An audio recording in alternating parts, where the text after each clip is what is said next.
Good afternoon, everybody. The first World Cup semi-final was played this afternoon at the Oval on Brian Lara Cricket. It was West Indies versus New Zealand. West Indies have been absolutely irresistible in this tournament. New Zealand involved in that epic against India where they snuck home thanks to Glenn Turner's magnificent 116 not out. The match was played on a normal pitch in overcast conditions. New Zealand won the toss and elected to bat first. Many people thought that was a bad decision considering that the Oval is usually a chasing ground, but they went on the premises that the pitch was the same as it was against Australia. It actually wasn't. The Australia-Pakistan pitch at the Oval was rendered to be very slow and it didn't encourage stroke play at all. This pitch was a little bit quicker for a normal pitch, and as you can see, West Indies were absolutely relentless. But however, as we look at the New Zealand innings, first of all, this has happened quite a bit. They were 100 for 1 at one stage from 25 overs, and then they lost their last 9 wickets for just 58 runs. And, you know, West Indies have done this throughout the tournament. Teams have got off to a good start, but then their bowlers just come fighting back. Glenn Turner, 36 runs. He ends his tournament with 539 runs in the tournament in 7 matches.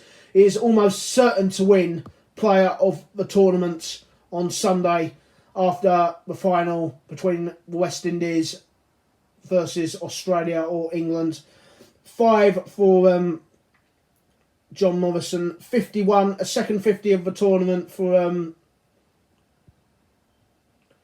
Jeff Howarth. He batted really well out there. 3 for John Parker. 24 for Brian Hastings. 11 for Ken Wadsworth.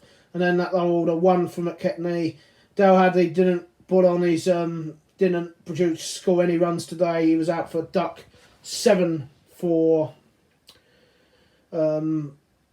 Lance Kearnsey took the place of Richard Hadlee. You just wonder, Richard Hadlee tore a calf muscle 2 days ago and was out for the rest of the tournament, and you just wonder whether him missing from this New Zealand side proved the difference. A duck for Headley Howarth and 2 for Richard Collange. Relentless again from New Zealand. That's they look unstoppable. 1 for 37 for the captain Clive Lloyd. Keith Boyce didn't take a wicket. 0 for 31. 2 for 18 for Andy Roberts.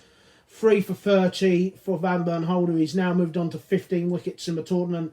But Bernard Julien, look at that. Another 4-wicket haul. 4 for 27 from his 10 overs. He has been absolutely superb. He's now the joint leading wicket taker with Dayle Hadlee and Dennis Lillee of Australia with 17 wickets. You'll know in a moment that Dayle Hadlee had 16 wickets before today and he did take a wicket, but we'll go into that in a moment. But brilliant for Bernard Julien, who has been the best of the West Indian fast bowlers.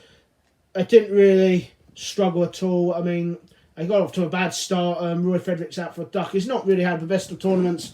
30 for Gordon Greenwich, played some good strokes. 26 from Vivian Richards off 26 deliveries. 9 not out for Rowan Kanai. Clive Lloyd's struggles continued. He was out for 3. Bernard Julien got 4 not out.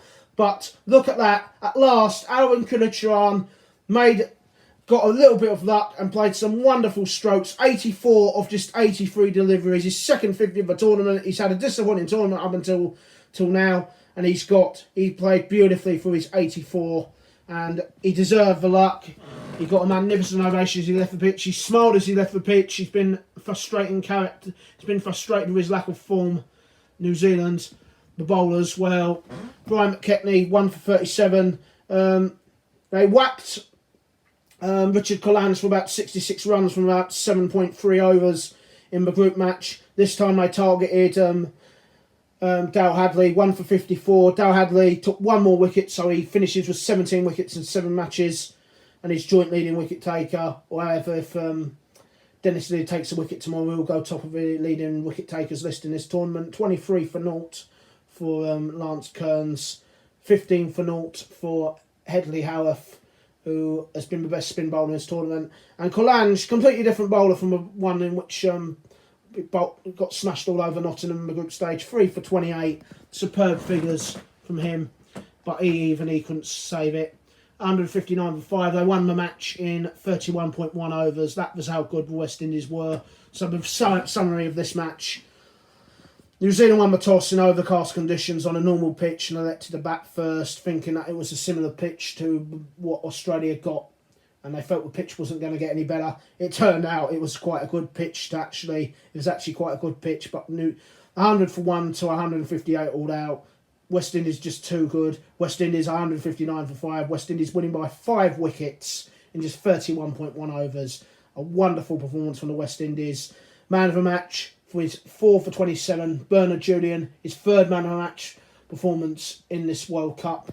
And if Glenn Turner's almost certainly going to win player of the tournament, but if Bernard Julien can produce another man of the match performance in the World Cup final, then you never know really. He'll be, if a bowler's going to win player of the tournament, Bernard Julien's probably going to be the one that does it. This is what it means now. Yep, Australia versus England tomorrow. West Indies into the first ever World Cup final. England are favourites to beat Australia tomorrow, but you never know. We're going to have a look at the West Indian and the New Zealand players. It'll be quite good reading, except for necessarily Clive Lloyd. Just save these statistics. We're going to have a look at the New Zealand players first.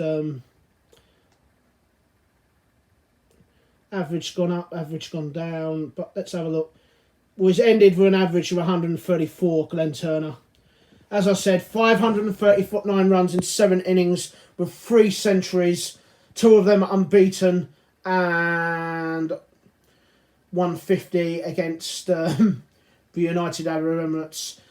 If he doesn't win player of the tournament, it's going to take something special to stop Glenn Turner being declared the first player of the tournament in Cricket World Cup history. He has been sensational. For him to score 539 runs in what has been pretty much a bowler's tournament has been absolutely sensational. Today's match was the 19th time in the 35th match that a team batting second has won, so that just proves what a bowler's tournament it's been. Dayle Hadlee, joint leading wicket taker, ends with an average of 14, 17 wickets in 7 matches. Sensational. His average went down today thanks to his duck. Average 29 with the ball. His 31 not out against India will live long in the memory of all New Zealand fans. At last, 233 runs in 7 innings. His average has now gone up to 38. Alvin Karicharan, hopefully he has got another big score ahead of him in World Cup final. Clive Lloyd, 102 runs at an average in 4 innings, an average of 34, 150. He took another wicket today, 5 wickets in 5 matches, an average 24. He'll be hoping that he can find some form of World Cup final. 17 wickets in 7 matches for Bernard Julien, averaging 13 with the ball. He's averaged 30 with the bat. He got a not out today, so his average just went up a little bit of a notch, really. Superb tournament. Keith Boyce didn't take a wicket. 12 wickets in 7 matches. His average has gone up to 18. And Andy Roberts, 2 more wickets, 11 wickets in 7 matches, an average of 18. And Van Bernholder, the other fast bowler for the West Indies, has now moved on to 15 wickets in the tournament in 7 matches. So those 4 pace bowlers, absolutely sensational. I mean, West Indies, ever since that match against Pakistan, Kenya all out for 113. United Arab Emirates all out for 103. New Zealand out for 186 and now 158. And Sri Lanka out for 86. It's going to be very difficult to stop them. A fabulous pace trio of Brendan Julien, Keith Boyce, Andy Roberts and... Sorry, I forgot my last one. So I'm just going to have a look at the notes here. And Van Bernholder, obviously. So that pace duo, absolutely sensational. And West Indies going to be red-hot favourites to win the World Cup on Sunday in 3 days' time. Tomorrow's match, the second semi-final, Australia versus England. I can't predict that. England will not want to be batting second. England have got to win the toss and bat first. Whether the pitch is damp, whether the pitch is green, whether the pitch is a normal pitch like today, they've got to win the toss and bat first. I think they've set themselves up in the last 2 games, scoring 334 and 290 and then bowling the opposition out. Well, they didn't bowl India out. India just conceded the match, basically, and they bowled Kenya out for 94. So, yeah, it's going to be a massive, massive game tomorrow. I don't think either side are unbelievable at chasing, so whoever wins the toss tomorrow should bat tomorrow, I would think, depending on the pitch. So that's it for the first semi-final. West Indies are into the first World Cup final where they'll play Australia and England. Who will join them? From the match report, I'll see you tomorrow for the match report between Australia versus England for the second semi-final. Until then, this is me, Lawrence Howard, reporting on the 1975 Cricket World Cup being played here in England on Brian Lara Cricket on PlayStation. It's a very goodbye from me. Bye-bye.